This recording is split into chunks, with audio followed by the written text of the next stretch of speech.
అధికారం వచ్చేది కల్లా. ఇప్పటికే బీఆర్ఎస్ పార్టీ ఖాళీ అవుతా ఉంది.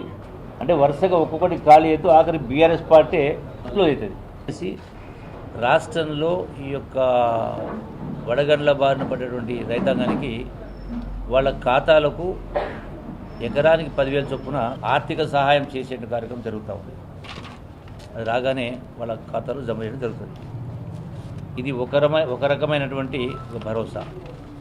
రెండవది, రేపు వచ్చే వానాకాలం నుంచి ఇటువంటి ప్రకృతి వైపరీత్యాలు ఎక్కడ జరిగినా కూడా ఏ రైతాంగం నష్టపోకుండా కోసం ఇన్సూరెన్స్ చేసి, అంటే క్రాప్ ఇన్సూరెన్స్ చేసి ఆ ప్రీమియం మొత్తం కూడా రైతాంగం తరఫున ప్రభుత్వం భరించి మొత్తం రాష్ట్ర రైతాంగానికి సుమారుగా 70 లక్షల రైతాంగం ఉంటారు.